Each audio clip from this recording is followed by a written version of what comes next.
Raad struikelt over cultuurhuis. Anne Thiele, voorzitter CDJA. Het is vandaag 28 maart. Dit is het Pelemaasjournaal.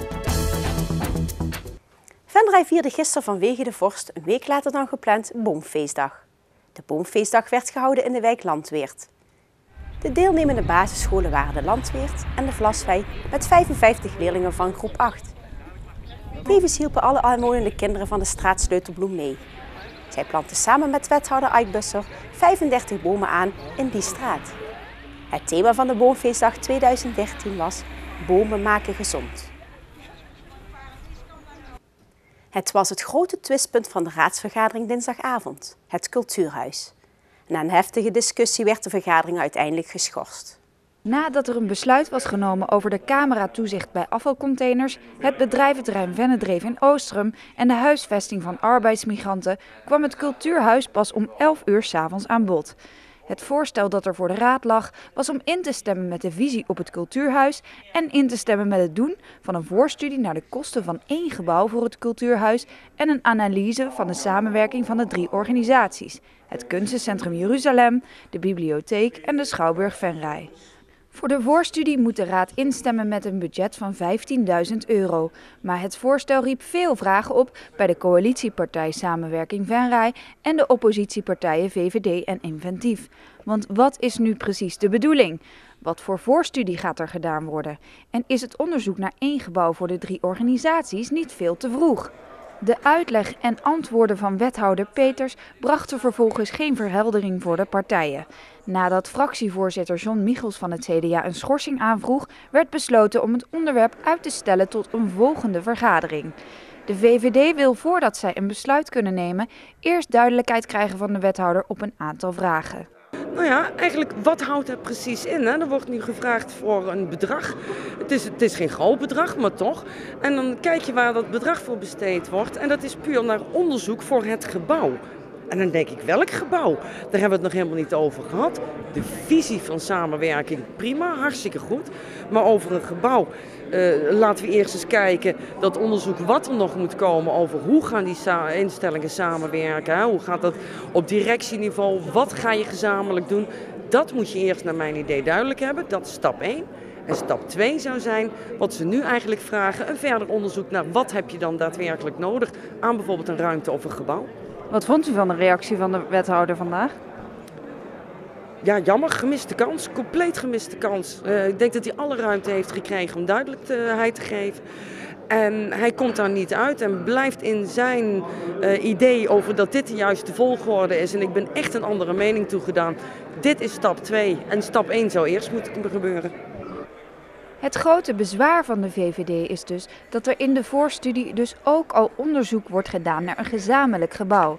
Volgens wethouder Peters zorgt de complexiteit van het project wellicht voor onduidelijkheid bij de raadsleden. Er zitten een aantal onderzoeken in, een ruimtelijke component en een organisatiecomponent. Dat maakt het niet eenvoudiger. En het feit dat we ook mede gesteund door de instellingen snelle stappen willen zetten, zorgt ervoor dat je een aantal dingen wat gelijktijdig wil doen. En ja, je wordt dan in zo'n traject tussen vaststellingen in college en raadsbehandeling en commissievergadering en raadsbehandeling, ben je alweer andere dingen aan het uitzoeken op een rij aan het zetten en krijg je weer nieuwe informatie erbij. En wellicht dat het goed zou zijn om die informaties naast elkaar te zetten op een rij. En dat is ook wat ik nog wil doen. En wat gaat u nu concreet doen voor volgende week donderdag, zodat u de raad wel kan overtuigen om in te stemmen met het voorstel? Nou, wat we in elk geval willen doen is morgen even overleggen van welke dingen wij denken dat hiaten zitten. Misschien nog wel wat contact opnemen met raadsleden om te zien of als wij bepaalde aanvullingen doen of men daar dan meer aan heeft. Het onderwerp zal zo snel mogelijk in een verlenging van de vergadering besproken worden. De wethouder zal dan met meer informatie komen. Of de wethouder genoeg tijd heeft om met nieuwe en duidelijkere informatie te komen, de VVD heeft er een hard hoofd in. Ik ben bang van niet. Ik hoop echt oprecht van wel. Ik hoop dat we nog in ieder geval wat beter inzicht krijgen over de procesgang. Misschien dat de wethouder daar nog wat aanvullende informatie over zou kunnen geven. Dat zou heel fijn zijn. Is dat niet, dan blijft het zoals het is. En ben ik het niet eens met de volgorde en ben ik het niet eens met de volgorde van de stappen zoals ze nu liggen. Helaas. Met een 6-tal aanhoudingen in nog geen 3 weken tijd is het project om het aantal fietsdiefstallen terug te dringen in de gemeente Venray succesvol van start gegaan. In de afgelopen weken is de lokfiets 6 maal ingezet en dat resulteerde in 6 aanhoudingen. 4 personen worden verdacht van fietsendiefstal, 2 personen zijn aangehouden op verdenking van heling. De 6 verdachten zijn allemaal inwoners van de gemeente Venray. Een van de fietsendieven heeft een boete van €550 gekregen, plus een gebiedsverbod voor het centrum van Venray voor een periode van 2 weken, meldt politiechef John Gerards. Anne Thiele uit Venray is gekozen tot eerste voorzitter van de nieuwe opgerichte afdeling CDJA Noord-Limburg. De afdeling is gevormd met leden uit de gemeente Venlo, Venray, Horst aan de Maas en Peel en Maas. Thiele heeft al vanaf jonge leeftijd politieke interesses. Ik was als jongere, toen ik al op de middelbare school zat, al heel geïnteresseerd in politiek. En toen ik 17 was, ben ik gevraagd om de kieslijst op te vullen van het CDA voor de gemeenteraadsverkiezingen in 2009. En op die manier ben ik erin gaan rollen. En ik voelde me al heel snel thuis, vandaar dat ik ook echt actief wilde worden meteen. Anne Thiele maakt zich samen met CDJA onder andere hard voor de belangen van de jeugd in Noord-Limburg. En dat is volgens Anne ook in deze tijd zeer belangrijk. Voor jongeren is er op dit moment een heleboel aan de hand. Denk aan bijvoorbeeld als je kijkt economisch oogpunt. Heb je bijvoorbeeld dat ze moeilijker aan een baan komen zodra ze van school afkomen. Dus dat betekent werkgelegenheid in Venray.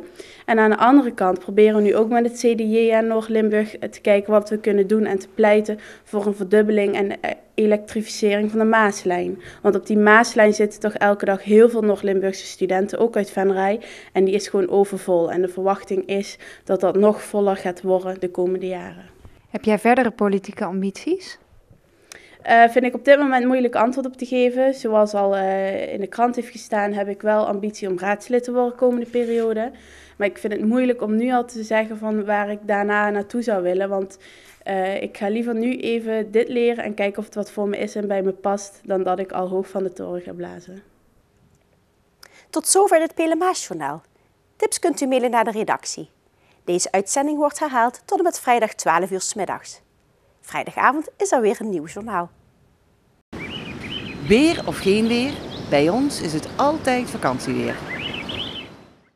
Aankomende nacht gaat het enkele graden vriezen.